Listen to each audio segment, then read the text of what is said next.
Good evening and welcome to the Italian Cultural Institute in Los Angeles.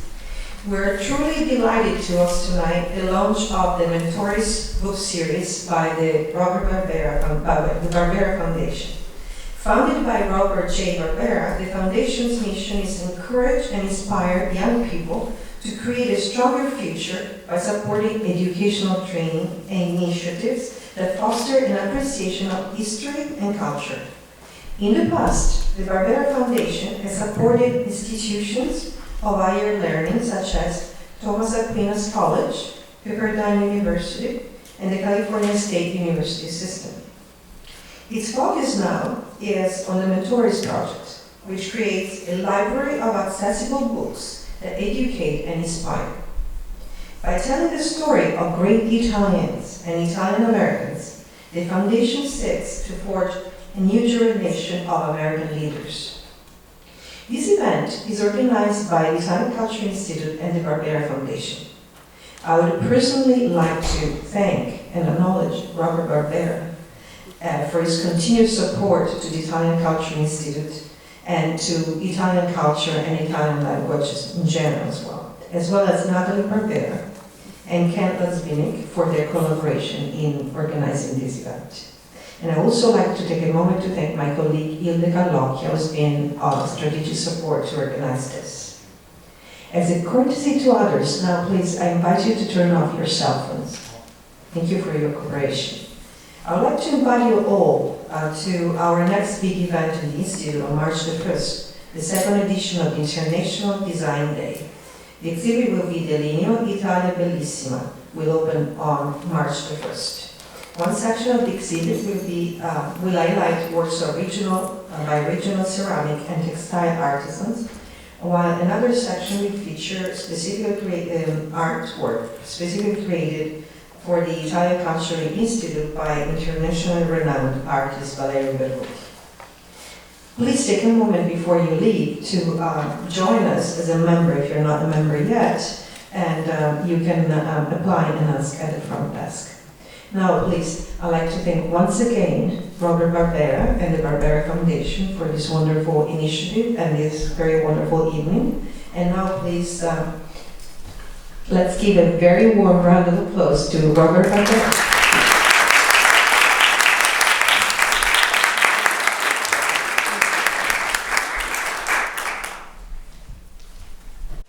This is quite a surprise to me. When Ken LaZebnik, my mentor, decided on a launch, I thought, well, okay, we'll have about 10 to 20 people and we'll launch it. And before we knew it, the crowd multiplied and multiplied. The only bad thing about that is we have to provide food for everybody. I do really appreciate you being here. I know what traffic is. It's tough. And you made the extra effort to come here, and that really, I really appreciate that. In this launching and in this series, it has been my intention for years and years to try and do better for what I felt was missing. When I was much younger, I thought history was the thing, and I would learn and study my history books through the years and gather information about history so I would know everything.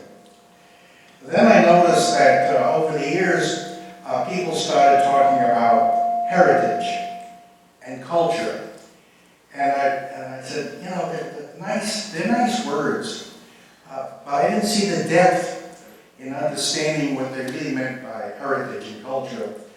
So many people gravitate to Italian food and think they're participating in culture.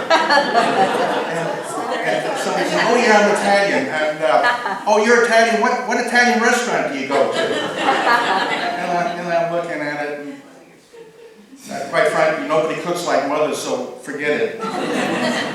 So it's very valuable. Most of you people up here, I know you, and you're very important. Not only to me, but as people that can help in providing a legacy. I really believe that it is so necessary, it's incumbent on us to keep the process of the heritage going so people know. Even in my own case, my mom, who was absolutely brilliant when it came to finance, was only a 3-year grade school, and so how could she explain to you the finer things and the great literature and the great artists and all of that? So I come from a heritage that had to be acquired over the years. And I find now that even when I talk to people raised in Italy or raised in the United States, they don't know the wonderful people that have made the progress and success possible in our Western civilization. So I felt I had an opportunity, particularly because I met this great guy, Ken LaZebnik, that afforded me the connections in order to get where we are getting. Somebody was asking me tonight, what's your favorite book? Are you kidding? Out of the 50 books, there isn't a favorite, they're all good. And so tonight you'll see a book on Mother Cabrini, who's a fascinating woman. Then there's Cicero, a fascinating guy. Enrique Fermi, Gallo, Giannini, Marconi, Mazet. And this list goes on, the contributions that these people made. So this is not the time to go over that. This is really the time to thank the beautiful, beautiful people that have come on as authors to these books. Many of you here tonight, and I have to tell you, I love every one of you. There isn't a book that I don't love. So many books brought me to tears because they're so good. They really know how to get at it. We're writing books on probably the most intellectually intelligent people that traveled on this earth. People that were spiritually motivated to participate in their particular endeavor. It's absolutely beautiful. So, yes, I'm trying to sell the books. It isn't so much, you're laughing at me. It isn't so much selling the books as it is to get to you so that you can see this great stuff. It's something that will warm your heart. It's something that you can pass on. It's exchange and give it. If there's anything that I feel that's important to me, is so that everyone gets to know these great people in these 2,000 years of history that can enlighten them and make them feel happier and significant about their heritage. So I'm really going to pass this on to my mentor, Ken. If you're on the agenda next, is that right? Yeah. Okay, thanks very much. Thank you, Robert. So my job, I just want to let you know what's happening tonight. I'm going to have a short list of sort of acknowledgments and thank yous to the many, many people who have made this project possible. We're going to watch a very short 1-minute sort of promotional film about the project, and then we're going to get a chance to hear from 2 of our authors, Dr. Roseanne Welch and Kate Fugelein, reading short passages from their novels. And then we get to go back out to the patio for food and wine and to buy books. So my first thing that I'd like to say is just a thank you to our partners here at the Italian Cultural Institute, Director Valerie Romero, Cultural Attaché Leonida, I'm sorry, not get this right, and in particular Nicole Ferrari, who helped make this event possible. You know, Robert Barbera, I think, has single-handedly supported more authors in America over the last 2 years than anyone else.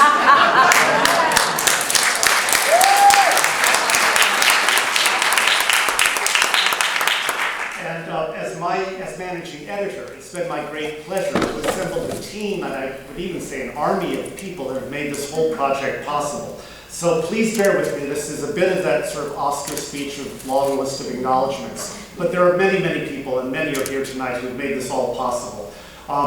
In Robert's office, I do have to single out one person without whom none of this would have been possible, which is Natalie Barbera.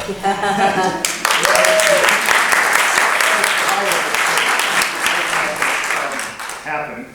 And likewise in the Barbera office, I want to acknowledge Chris Lorera and Beatrice Lorera. The Mentoris books live and are available on a website. I will mention it here, mentorisproject.org. And with us tonight, all the way from Minnesota, is the woman who created that beautiful website, Kathy Childers. I will say, by the way, at a certain point, we'll say, all right, hold your applause. There's like a lot of names coming. Alongside, and equally indispensable, is Karen Richardson, who has wears so many hats in this project. She manages the books of the text of the books to ebook form, arranges for all of the online sales mechanisms, and by the way, she's also one of our incredibly talented authors, whose book, Ernest Gallo, is among those available tonight. Suzanne Turpin is our brilliant designer, responsible for the look of everything from the book jackets to our beautiful logo. We have great copy editors. Melissa Branzel, who is so terrific, is here tonight, sort of representing the copy editing team.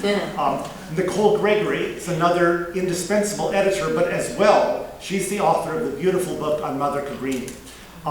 And of course, as you've heard both of us say, the heart of this project is our authors. You'll be hearing from Dr. Roseanne Welch and Kate Fugeli, but there are more than a dozen others here tonight that I want to acknowledge because it's their craft and imagination that bring the heroes of the Mentoris Project to life. I've mentioned Karen Richardson and Nicole Gregory. Also here tonight, Dr. Pam Lamphere, who is writing about the soldier and archaeologist Louis de Cesnola. Eric Martin, whose book is on Cicero and is available out there. Sheris Mitchell, who's writing on Admiral Giovanni Doria. Colin Mitchell, whose book on Verdi is coming. Jake Rademacher, whose book is on Justice Scalia. Dominic Polera, writing on Vince Lombardi and on Robert Barbera. Peggy O'Reilly, who is writing a book on St. Thomas Aquinas. Adam Parker, whose book on Luca Pacioli introduced me to the fascinating world of double-entry bookkeeping. But seriously, he turns out to be this incredibly fascinating person that, again, in true Robert fashion, I had never heard of before, but Robert knew all about him. So again, it's a great Robert find. Stacia Raymond is writing a beautiful book on Henry Mancini and her love of the Mancini family, and his music is just palpable throughout that book. Pamela Winfrey, who wrote a beautiful book on Marconi, again, available outside for sale tonight. Joel Selbo is here, who is writing about the explorer John Cabot, actually, Cabuto in Italian. Patrick Verone, writing on Scipio Africanus. Valerie Woods, who's writing on the inventor Antonio Mucci. Joe Klein, who wrote on the architect Filippo Brunelleschi. And I want to really point this one out, Peter Myers, whose beautiful book about Leonardo da Vinci is our next launch. That is coming out on April 15th, which is Leonardo's birthday. And Peter's done this fantastic job with a glorious book that I encourage us all to look forward to on April 15th. And now let's have a round of applause for all these great artists.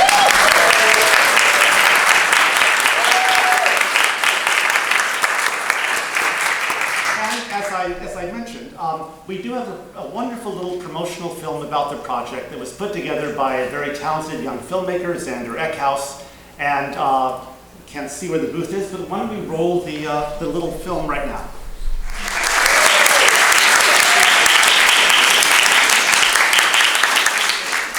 And so now I want to give you a chance to hear two short excerpts from books of the Mentoris Project. First, it's my great pleasure to welcome an old friend we met several years ago when we were both writing and producing on Touched by an Angel, and we've continued to collaborate in many ways.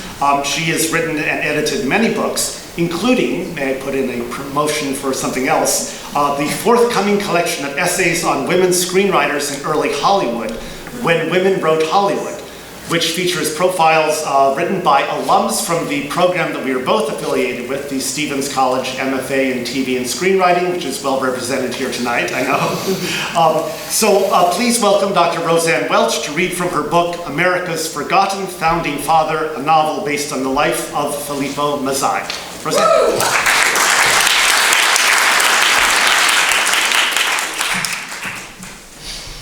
I want to dedicate this reading to my grandparents, who were the original immigrants from Italy, from Jura, Sicily, in 1909 and 1925, respectively. And my mother, who is their youngest child, who's sitting there tonight next to my son, their great-grandson, who's named after Giuseppe Italiano. And this is from America's Forgotten Founding Father. He is the man who lived next door to Thomas Jefferson and wrote the words, "All men are created equal," for the first time on this land. And he's only recently been credited with that by our very Congress. So, the friendship that was to last a lifetime began as Virginia planter Thomas Adams' carriage rode up the grand driveway of Monticello. Filippo saw at a glance how much Jefferson esteemed all things Italian.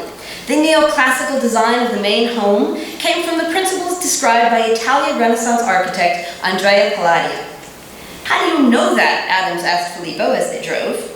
"I have read Palladio's 4 books of architecture, both as a student, and later when I moved to London, I used the English version to help me learn the language.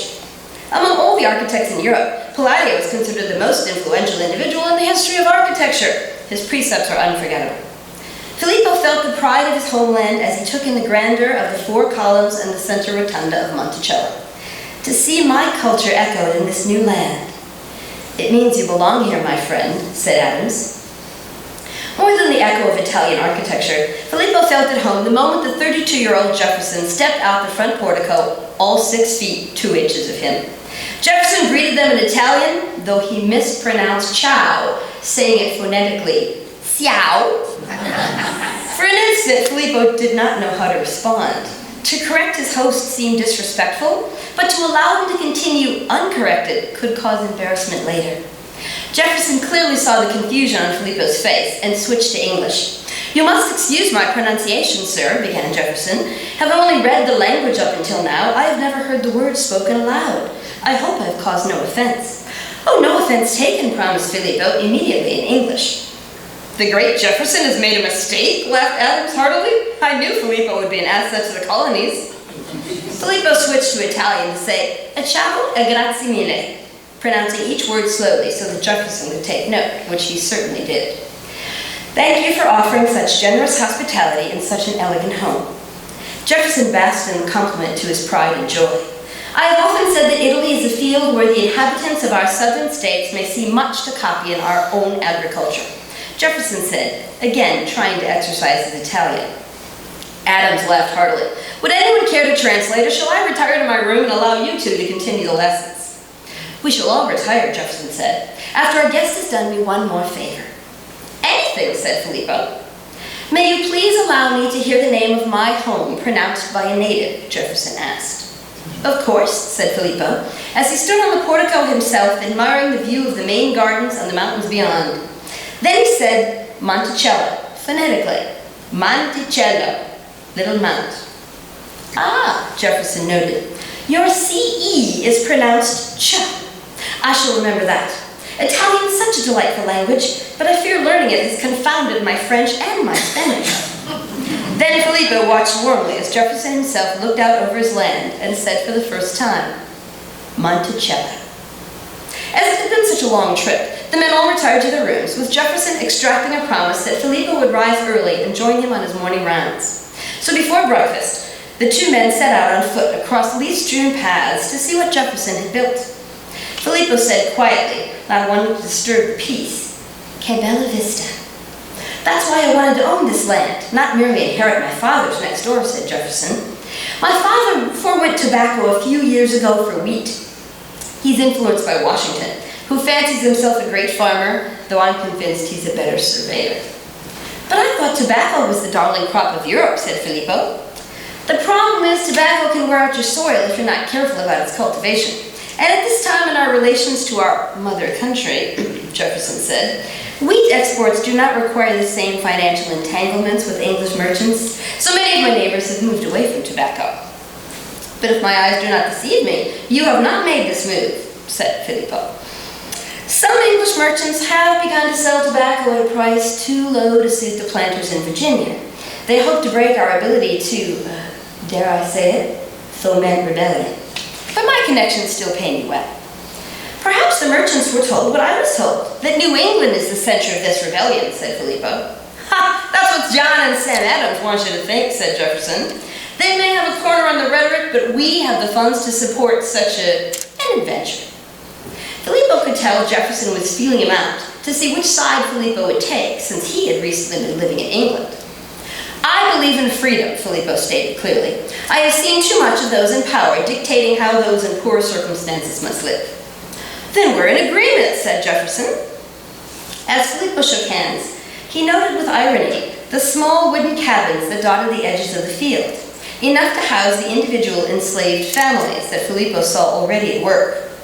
Filippo knew he would have to resolve his thoughts about this enslaved labor if he was going to succeed in this new community. So he was happy to see that Jefferson also employed some paid labor and some indentured servants. Filippo hoped that his own use of those paid forms of labor exclusively might prove an example for his new friend. But this was not yet the time to broach such a deep subject. As they walked, Jefferson talked at length about his serious study of the Italian language. Around 1764, he had purchased an Italian-English dictionary and 3 more historical works in Italian: Dante's Divine Comedy, the complete works of Niccolò Machiavelli, and that copy of Andrea Palladio's 4 books of architecture, all in the original Italian. He flipped through his journal and pulled out a quote that he liked. "We must contrive a building in such a manner that the finest and most noble parts be the most exposed to public view, and the less agreeable removed from sight as much as possible." "Why the interest in a country that you have yet to see?" Filippo asked. "I could ask you the same, my friend," observed Jefferson. "For me, Roman taste, genius, magnificence, it excites ideas in me, and I know I will see Italy someday." As Jefferson's linguistic skills grew, he had begun to fill the pages of his commonplace book with extracts from well-loved classical poems. He and Filippo debated their favorite poets. For Filippo, it was Virgil. For Jefferson at this time, it was Aeschylus. Jefferson's favorite was one that Filippo wasn't sure about. He wanted to brag about Virgil and the storm. "In Virgil, I feel the power of the sea," agreed Jefferson. "But with Aeschylus, I feel the power of the heart." Then Jefferson recited in a much quieter voice, "Even in our sleep, pain which cannot forget falls drop by drop upon the heart, until in our own despair, against our will, comes wisdom through the awful grace of God." "Granted, that gives me shivers," said Filippo, "but for such a young man with so much to look forward to, it seems a sad poem on which to settle." Jefferson pondered that thought silently as they crossed over into the land owned by Edward Carter, a poor neighbor of Jefferson's, who was hoping to sell his 400-acre farm and move inland where he could afford to accommodate his 12 children. "You have brought me here for a reason other than to debate the merits of our favorite poets," said Filippo. "Perhaps," said Jefferson. "I love this land, and I intend to live out my life here.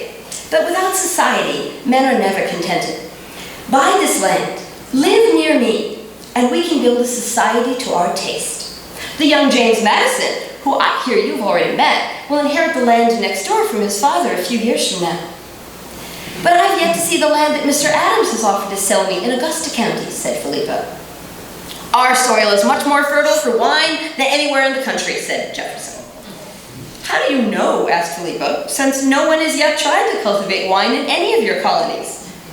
Jefferson admitted that no one could know for sure which soil would be best, but most wine drinkers, and therefore most customers, are here in my section of Virginia. Besides, I'm deeply interested in the agricultural prospects of this state.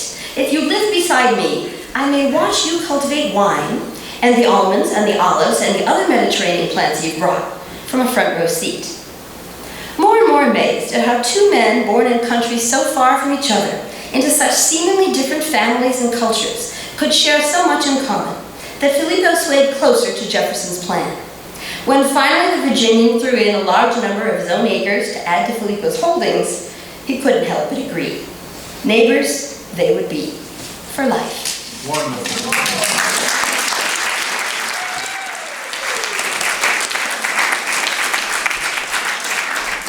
Thank you, Roseanne. That was beautiful. And as you see, the Mentoris books, by and large, are novels that bring these human beings to life in wonderful ways. Well, our next reader is a brilliant actress whose award-winning one-woman show, Rachel Kaloff, has toured America. She's also a wonderful writer who has written about growing up in Nebraska and about having a son in the 75th Ranger Regiment, which is actually our son.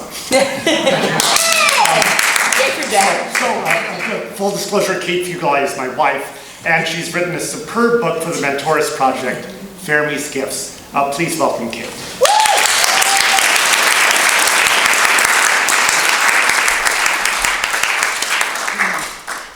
I always like people to know, I think everybody likes to know how long things are going to be. So I have a little introduction that's 2 minutes and 3 seconds. And then I'll read for 4 minutes and 50 seconds. I guess that's my OCD coming out. I don't know. Anyway, there are many people who talk about doing hopeful things and who desire to create optimism and inspire the next generation. There are very few who take action. Robert Barbera is one of those who takes action.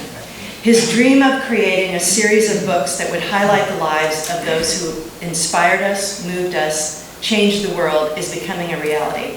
I'm really proud to be part of this hopeful and inspiring vision. Thank you, Robert, for not only dreaming, but for doing. Thank you also to Ken LaZebnik, who's put together a team of writers and who's encouraged us and inspired us with your commitment. I have tremendous respect for both of you. It's often said that a performer needs to fall in love on some level with the character they're playing. I feel the same is true for a writer.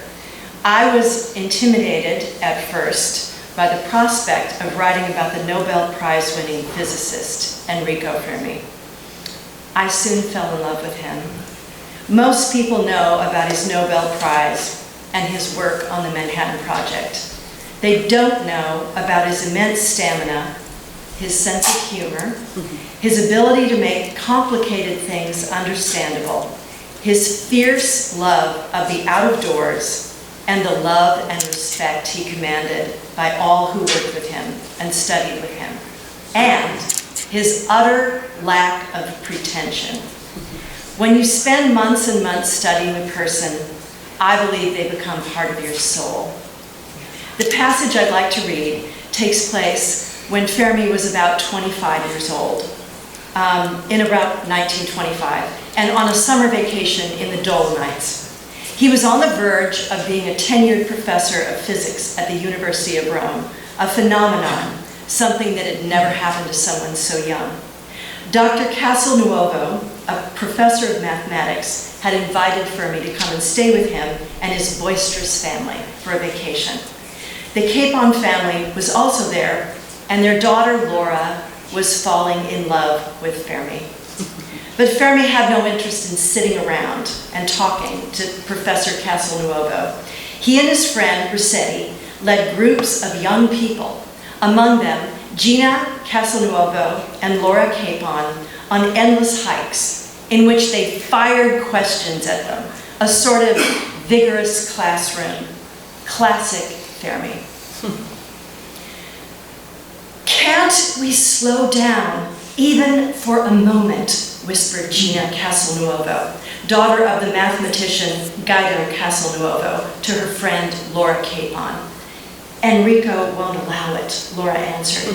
Look at him, leaping from rock to rock, showing off. But you can't blame him. He is incredibly strong and fast. He's not that fast. You just have a crush on him, said Gina. A hike in the Dolomites requires effort, ladies, and stamina, Fermi shouted. I heard everything you just said, by the way. The wind is carrying the sound waves in my direction. You gave me your body masses, and I measured the distance and height of the mountain. The pace we are keeping should be perfect, given your potential. That is, unless one of you lied about how much you weigh. He ducked behind a rock to avoid the shower of sticks and pebbles that came his way following his last remark. When Rossetti comes, Fermi promised, he will be very unhappy about your throwing potential specimens at me. I am not deterred by your warlike natures, ladies, but I do offer to gallantly carry your backpacks as well as mine. However, that will make you lighter And thus, he pulled out his slide rule, a pencil, and a piece of paper and made some quick calculations. You should be able to walk much faster. As they gave their packs to Fermi, Gina said, "And here I stood up for you with my father, saying you'd take good care of us on this hike. Why, we even found a place for you to stay the whole summer so you could relax before beginning your job at the University of Rome. And you're going to repay my poor father by exhausting his daughter?" I can see the headlines now. Beautiful 18-year-old daughter of esteemed mathematics professor turned into a wreck by whippersnapper professor of theoretical physics. All from one hike. Perhaps if we had Tyrolean jackets and knickerbockers like our teacher Enrico Fermi, we'd be able to go faster, Laura suggested, giggling. I've been admiring them. I made them myself, you know, Fermi said. Why buy something at a store when you can make it on a machine all by yourself?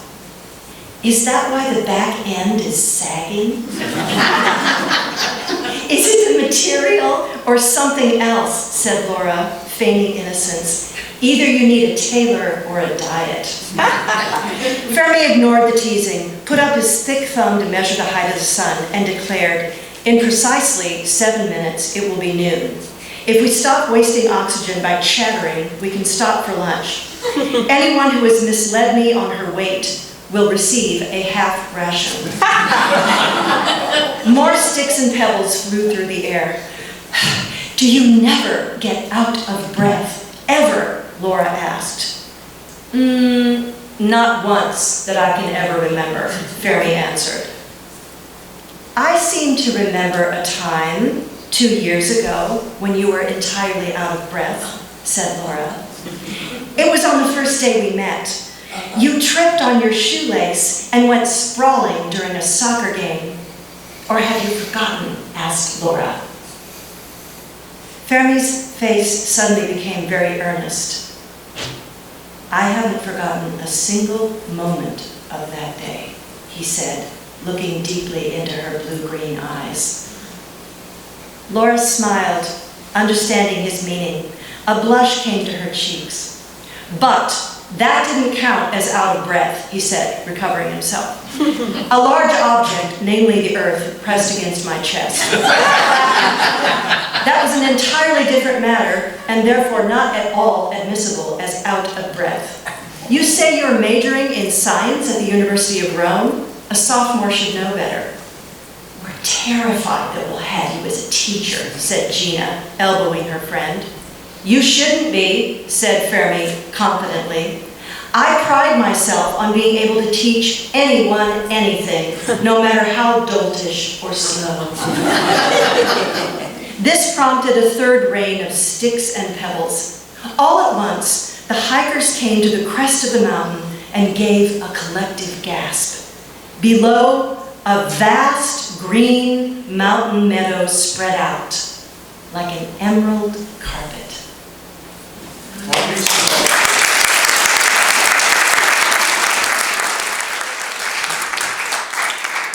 Wonderful, wonderful. Well, thank you all again for being here tonight. And now, of course, we get a chance to enjoy, thanks to Robert's generosity again, some wine and some food, and please take advantage of buying some books. Natalie is set up, ready for business. I just want to thank, again, everyone for being here, and especially, of course, our host, Barbera, and the Italian Cultural Institute, and the director, and all the staff here has been so great. It's wonderful to be here, and I feel like the Mentoris Project is now officially launched. Thank you so much.